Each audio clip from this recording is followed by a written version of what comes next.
What's good, everyone? My name is Greydy Diaz. And I'm Rozendaal, aka The Mountain. And you're watching the 10-minute sprint. The medal ceremony just finished. Germany's women and the Dutch men won 2024 Paris Olympic gold medal. Boss, what's your first reaction? Greydy, I think I aged about 10 years today.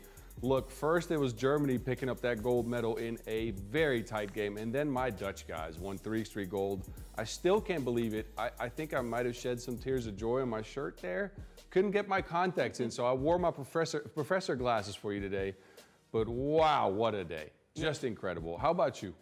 Oh my goodness, for me it was probably seeing everybody who pulled up, from Carmelo to Pau to just everyone there, and the family members, the French fans with their face paint and everything. But I do think my favorite moment of the day, if I had to pick one, was watching you run around, cry these tears of joy, and just be so elated watching your home team win.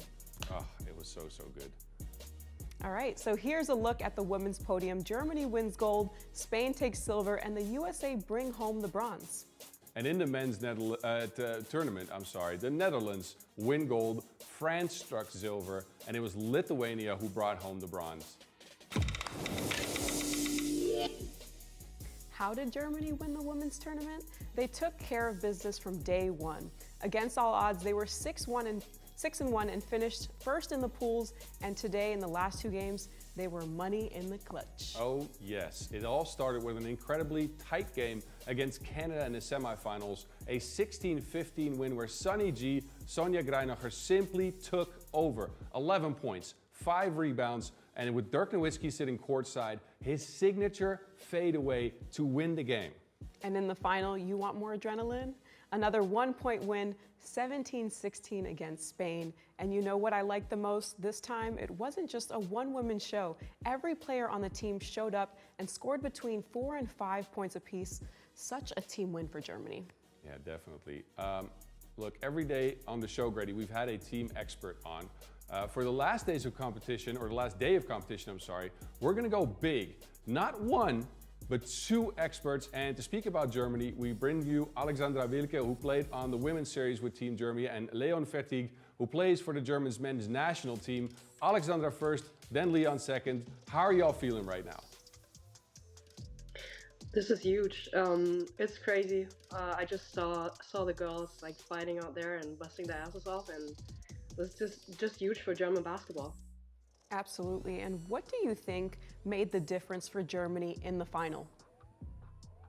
They just never gave up. Like, I know Sonny and Svenny pretty well, and these players just don't ever give up, and that's what it was. Like, Spain was up by like, I think it was 2, then it was 3, and then Germany they just don't give up, and that's what it's about. And they made good decisions, took some good shots. Sonny made the 2-pointer in the end, which was huge for them, and that's what it's about. No lie, Sonny played probably the biggest games of the entire tournament on this final day. Leon, I gotta ask, what is the reaction in the German media to this win? It's crazy, it's crazy. The win is everywhere. I think the whole nation is proud, and it's huge for 3x3 Germany. All right, look, Alexander, you've played with that team for a full season in the women's series. Can you talk about all the work these players have done to go all the way to Olympic gold? Yeah, especially Sonny and Svenny, they quit 5-on-5, and then they just dedicated like everything they had and put it into 3x3. They moved to a different city, and their goal was to go to Paris 2024. And it's just crazy because they just left it all out there, like just to qualify. And now that they were qualified, it was like, okay, let's go for a medal. And then it was so much dedication, effort, and so much work they put in there. All right, so Leon, one more question for you. With the men's national team, how close are you guys to the women's team, and how did you follow the tournament? I think we are very close to them. I mean, we played the same qualifying tournament in Hungary, and we could spend the time together with the women teams when they got qualified. And of course, we watched every game, texting messages in the group chat, and followed every second we could. That's so amazing. Well, thank you so much for joining. Congratulations, and we'll let you go back to celebrating with the rest of the 3x3 community in Germany. Let's shift our attention to the men's tournament. We knew things were wide open after Serbia were knocked out in the play-in yesterday. The Dutch, they finished second in the pool with a nice 5-2 record, got straight to the semifinals, and they kept their foot on the gas today. Yes, they did. The Orange Lions started with a huge win against Lithuania in the semifinals, 20-9, one of the largest wins in the tournament, where Worthy de Jong scored 8 points. The final was a little bit of a different story. France were playing possessed with an absolutely incredible crowd inside and outside the venue. Did you see that? The amount of people there were just nuts. My heart literally stopped in overtime until Worthy scored the biggest shot in the history of Dutch basketball, a sidestep two-pointer for the win. Final score 18-17, and apologize to the neighbors for everybody screaming so loud, including myself. Yeah. To help us break down what makes this team so special and how they went from the streets to the Olympics, we are glad to welcome on the show a two-time Europe Cup silver medalist, Nathalie van Andel, and the number 31 player in the world, Julian Jaring. Nathalie first and then Julian second. How do you feel right now? I'm speechless. My heart is still racing. Like Boss said, sorry for the neighbors. I was jumping through the living room and celebrating because this is incredible. How about you, Julian? Yeah, it feels a bit surreal. This whole journey, it's been crazy, but it does show that when you put in a lot of hours, then results are gonna pay off. I think that's what they did, and they played an amazing tournament. This was meant to be. Absolutely. And now tell us how confident each of you felt when Worthy took that sidestep two in overtime. I mean, I think the whole basketball community, and especially if you follow 3x3, I think everyone knew he was going to shoot it. I think we've seen the last 2 years how incredible of a player he is. So I knew he was going to shoot it, and I know the confidence he has. So when he missed the first one, I wasn't doubting that he was going to shoot the next one too and make it, because he's just that good. All right, so Julian, obviously you play with the guys, you practice with them every day. Besides Worthy, what makes this team so unique? At this tournament, I feel like there was such a good connection. There was a lot of chemistry on the court. I think the best games were the ones where the scores were more split, where everybody scored. And of course, it helps a lot to have a player like Worthy on the team. That, I mean, when that last ball, well, actually the first shot, I already thought it was going to go in overtime. And second one, I called it. I said, yeah, this one's going to go in. He's going to make a two-pointer. But I feel like Arvin, with, I think, top rebounder in the team, it's an unmissable force. Even though he's supposed to be our shooter, he's grabbing the most boards in the team. I think as well as with Team Amsterdam, it's the same thing. Jan putting in all the work, and I think Di Maio played an amazing tournament. The whole week he was his old self. I mean, yeah, it was a joy to watch. Look, for both of you know, 3x3 is a big thing in the country of the Netherlands now. Probably even bigger after tonight. I don't know yet because my phone was blowing up so much I threw it away. But talk to us about how it is in the Netherlands. How many people are talking about the team in the media? I just scrolled through Twitter and there was guys saying, "Oh, I'm jumping in the living room for a sport I've never watched." Obviously, the clip of Worthy shooting that shot and making it is just being reposted. So, from what I've seen, it's all over right now, and I think that's amazing because obviously basketball is a smaller sport in the Netherlands, and for them to win a gold medal and show like, hey, we're here, like basketball is a sport here in the Netherlands, I think it's just, I just think it's amazing. All right, well, thank you so much for joining. Congrats to you and to the team, and make sure you celebrate in style. We will. You will.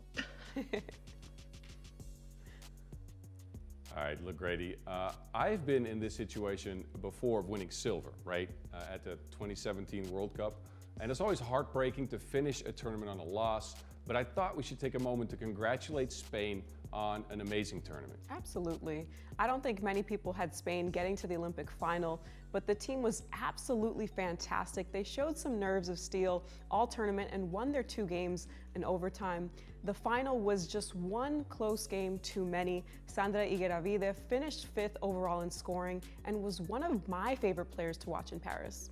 Yeah, and then a well-deserved 3rd place for the USA women, who rallied after an 0-3 start in pool play. Sure, Haley's jumper was lit, but it was the defense that really improved. In their last 7 games, they kept their opponent under 14 points on average. That is more lockdown than the Pont des Arts. We tell you some more, but I would rather listen in on what Haley Van Lith had to say after winning that bronze medal. I think Kobe would be proud as heck of me for not letting us lose that last game. Sometimes you can't control the outcomes. Like that last game, I'm not gonna lie, it was tough. It was a tough situation for us to win in, and we didn't sulk in it. And like that's the Kobe mentality, is like F it, like go out and win the next game.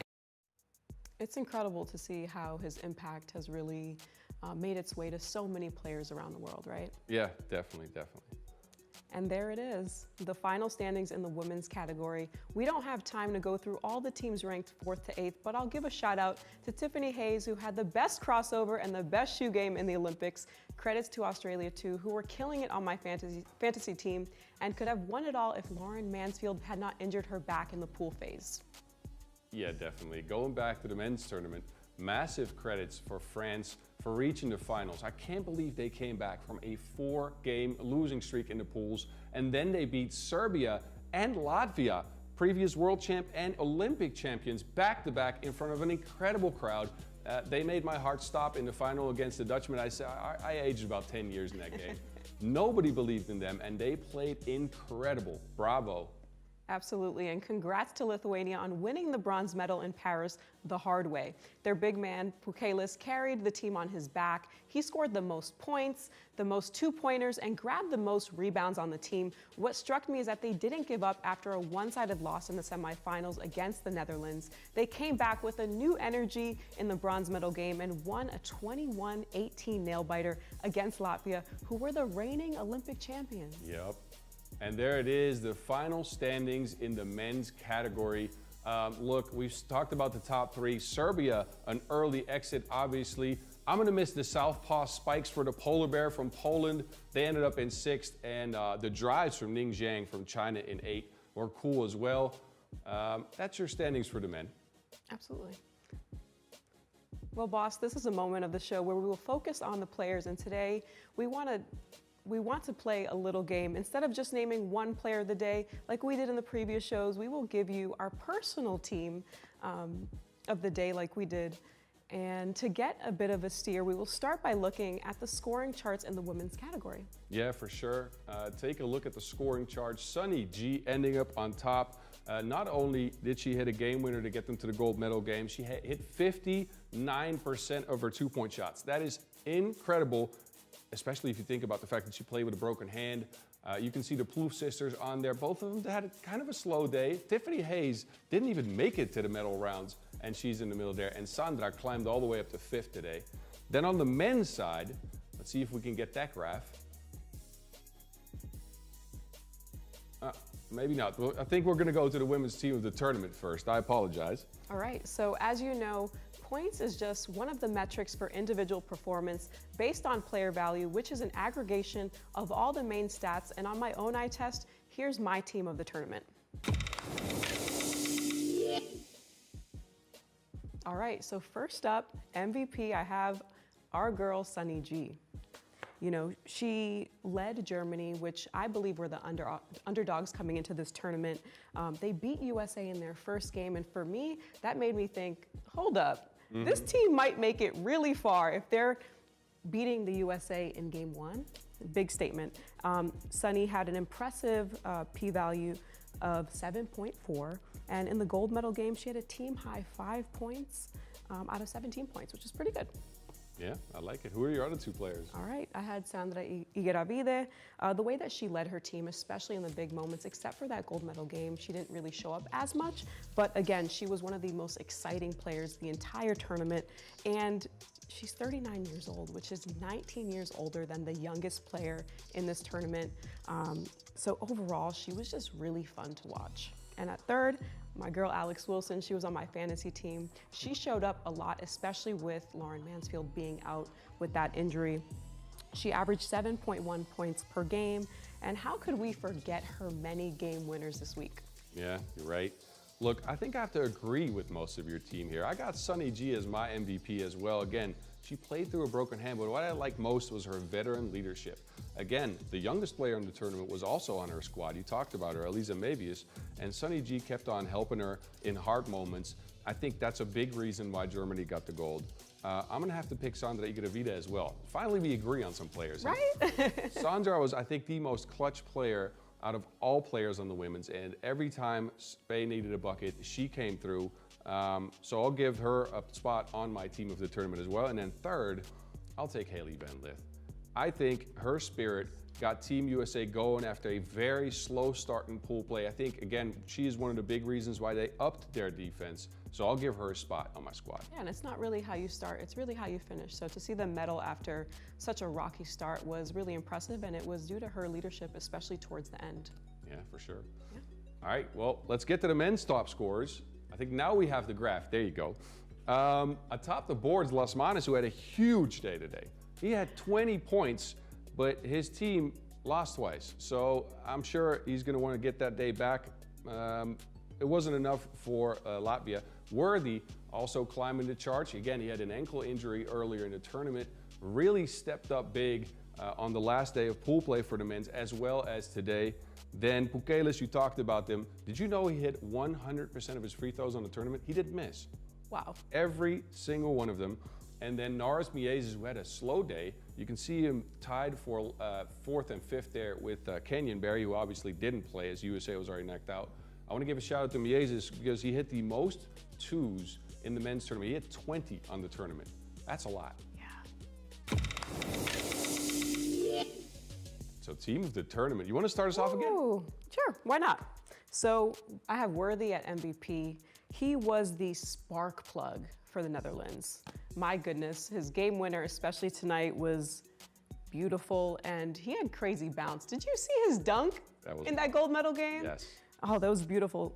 So again, game high, 7 points, 2 rebounds, 9 highlights in the gold medal game. If anybody showed up today, it was Worthy. Yeah, that's a big double five. Who else is on the squad?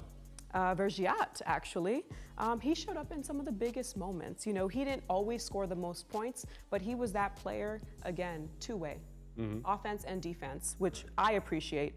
He had 7 points in the semifinals today against Latvia, game winner against Serbia yesterday, and he was a big part in why France made it to the gold medal game.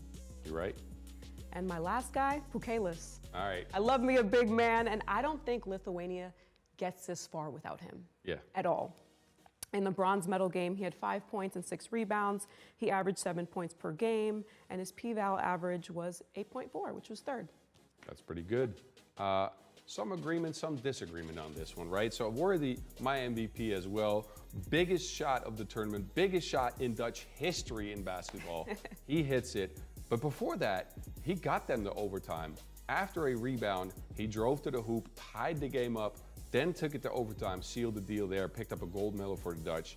To add to my team of the tournament, though, I want to highlight Lucas Dussolier. Dussolier led France in scoring, hit 41% of his two-point shots. And again, we were talking about how the crowd got behind them. I saw him hype them up, get emotional a couple times. So I like the way he played a lot. And third, I'm going to go with the guy that led his team to a 7-0 record here. Miezes had a bit of a slow day. They couldn't get a medal, I think mainly because of that, but he led his team to a perfect record in the pool. He was incredible, shot the most two-pointers on the tournament. We just mentioned that, so Norris Miezes is third on my team of the tournament. I just want to say, you know, with my fantasy team, I had Batman, and there were so many moments that I was like, I should have picked Robin. Yeah, definitely. All right, well, let's get to Paris.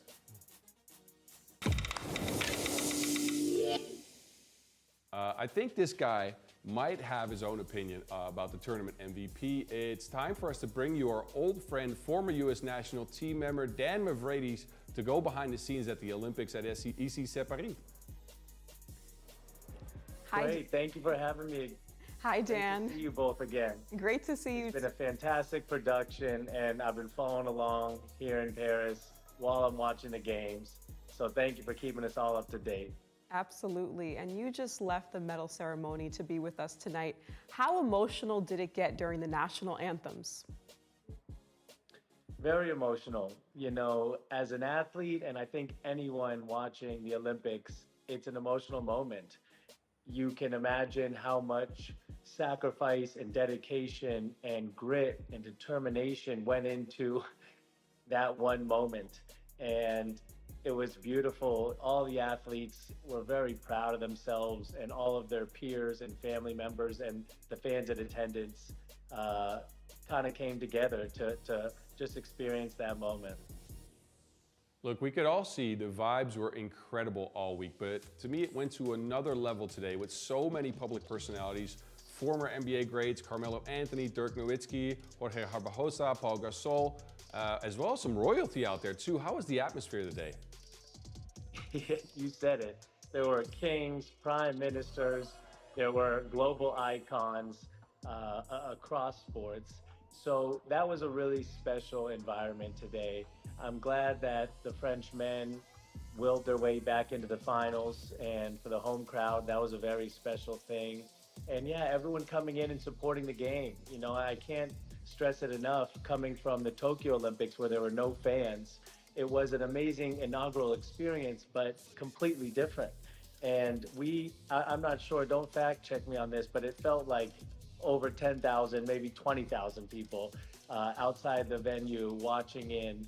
And it just made for one of the most memorable moments of my life, and I wasn't even playing. That's incredible. Now, today was the last day of action for 3x3. Of all the things you've seen, what is the best memory you will take home with you? Whew, so many. It's been a jam-packed 9 days from the first games through the medal ceremony just now. And for me, it has to be seeing two new countries win the gold medal with the Netherlands and Germany. And it's just, you know, a very unique, and probably the biggest moment in their athletic lives. I think no matter what you've accomplished as an athlete, winning a gold medal is a defining moment and will stick with you forever. And so, you know, seeing two new countries partake in that and expanding the 3x3 basketball universe and winning to their homes is, for me, the best part. Well, Dan, thanks for all those insights. Thanks for bringing us the behind the scenes during the tournament. I want to wish you safe travels back home. Thank you so much. Same to you both. Have a great rest of the show. Thank you. Congratulations, Ron. We have talked about our final two guests the entire week, though they never joined the show since the action started. It's our two experts, Kyle Montgomery and Vince Chang. Guys, what's good? What's going on, guys? Happy to be finally joining the show. Vince is on his way over right now. Come on, Vince. He's gonna stroll in. Check out the suit from Vince. Hey, before Vince says something, let me tell y'all, incredible job on the show this week. Incredible. Love the elements. You guys are having fun. I've been able to check it out from time to time in between calling the broadcast, but I wanted to show y'all some love. You're really doing an incredible job. And Greydy, I'm digging the kicks.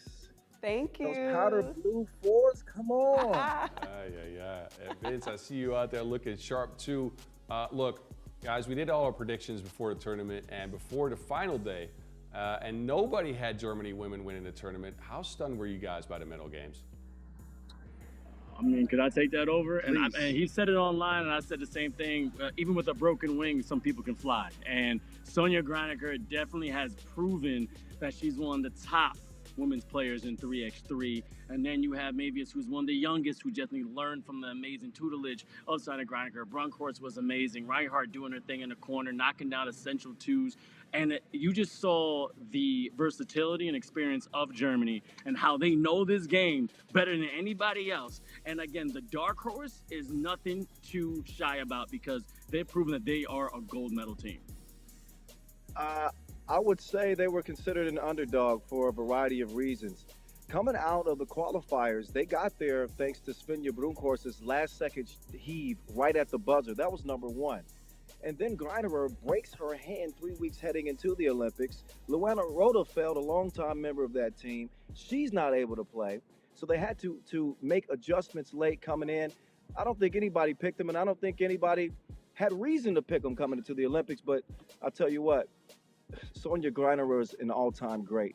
Her combination of skill inside and outside, her leadership with that team, maybe is coming in as a 20-year-old, the youngest women's player in the competition, contributing in the way that she did. I mean, that was a team effort. I think that this Olympics, and particularly Germany, they showed us all that we don't know much about nothing about 3x3 because anybody can win at any given time. But I got the utmost respect for that team, and I want to say this too.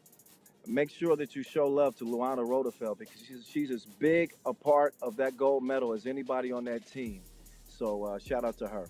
Absolutely. And we have 24 new Olympic medalists. They all have their stories. Is there one player in particular who you feel especially happy for? You take it, young fella. Oh You take my God. it. You take I it. mean, if it's come for the gold, I'm going to keep repeating Sonja Greiderer. She definitely, showed out. But you know what I'm going to say? Sandra Iguravide. This woman has been in the game for how long? We have done pieces on her on how she has fallen 7 times, but she's proven that you get up 8. She deserves some kind of recognition, especially on this stage. She showed us all up. Okay, she advanced. She basically carried her team. Again, give it to Vega Jimeno, give it to the Chameleon, and also give it up to Garcia Lasso. They did a great job. But I would pick Sonja Greiderer, but one on Sandra Iguravide. You deserve that hardware. Congratulations, you finally got it. All right, I'm going to skirt your question because I can't say just one player that I'm happy for. I'm happy as hell for the Netherlands. I've kind of watched that program grow from the ground up. Some of the roster decisions they've had to make, the effort that they put into growing the youth out there, and seeing them kind of go through the roller coaster ride, the ups and downs of what 3x3 has. And listen, they weren't picked as a favorite in this either.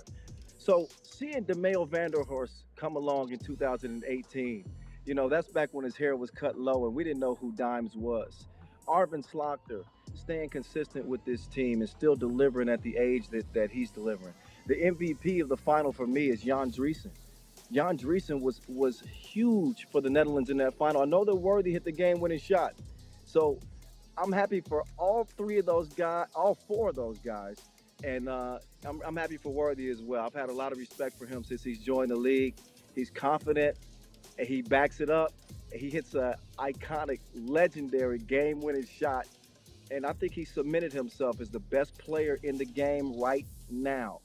That's a bad man.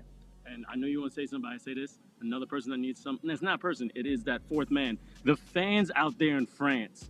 They deserve so much recognition. They started to love this game. It got bigger and bigger. Before you know it, 5,600 people were in that venue. Before you know it, you saw about 1,000, 2,000 people outside the venue. You may have thought that was the Super Bowl. You may have thought that was the NBA Finals. And they were going Allez Bleu. And shout out to Netherlands fans too. But France definitely showed out to support 3x3. If we can give them all a medal, I want to give them a medal too. I get that. Now let me rewind a little bit because you guys said the Dutch weren't considered favored, but there was one expert who did have them picking a gold medal. Right? All right, I'll take that. I'll take my credit here.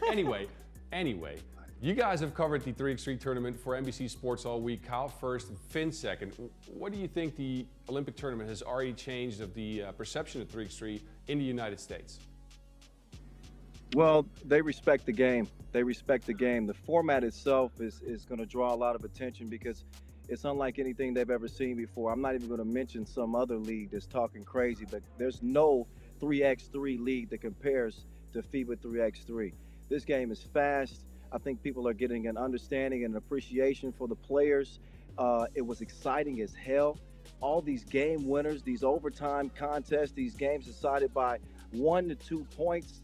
So it was definitely the buzz around the building. You know, I even, you know, some people here don't know me, but they're like, hey, are you the 3x3 guy? We love watching those games and hearing some of this. And the players are incredible. They're locked in. So, you know, it has to be presented at the pinnacle of sports so the world can see what, you know, I've now known for 10 years covering this game. But now that it's disseminated and all these eyeballs can see it, they're loving it, they're embracing it. This was the real true experience of 3x3, unlike Tokyo. And I'm telling you, this is only on the way up. Watch what happens with the World Tour going forward. And the Women's Series. And the Women's Series. Yeah, shout out that. And shout out to NBC. They allowed me to do a little segment to explain the rules of 3x3. I was going around the entire building getting the 3x3 jersey signed, and it's the action that they were really attracted to. I mean, a lot of people are like, so what is this game? And then when they start watching it, they just keep being gravitated. And just really quick, if that person that we're talking about, you know, does want to mess with our players, you know, let's just say that day won't be a good day, all right? At least the players, they come to play. Absolutely. Well, thank you guys so much for holding down the fort for us in the U.S. And better luck next time on the fantasy game. Oh, yeah, you know what? Congratulations. Tell who won? I haven't looked. Is it my guy Boz? It's looking like I might have picked up a dub there. We'll get to the results tomorrow, though. Don't worry. What about the picks? What do you who won the picks? The game picks? No, we're not talking about that. Guys out of here. Get these guys out of here. Hey, thank y'all so much. Incredible work. Much love. Can't wait to see y'all. Thank you. Wow. Grady. I kind of let that slip there, right? The 3x3 tournament on the Olympic level is over, but we have a little surprise for all the 3x3 fans. We are back one last time tomorrow. We are indeed back for one last episode on Tuesday, and here's the 5 reasons why you should join. At 5, you will finally get to know who won the second and third most important events this week, the expert fantasy and predictor games. At 4, we will go to analyze in details how they won the finals. At 3, we will react to the official team and tournament MVP. Just look at my picks. I did all the hard work. At 2, we will bring you the best reactions from the fans. And at 1, we'll be on the phone all day to get you some of the Olympic medalists on the call. That's a lot of great reasons. Look, Grady, thank you for being such a great co-host again today. Thank you to everyone watching. If you enjoyed the show, please drop a like, a comment, subscribe, or give us a shout out on socials. This was the 10-Minute Sprint, episode 9. Remember, we'll be back Tuesday for one final episode. Take care and see you then. Bye-bye. Bye.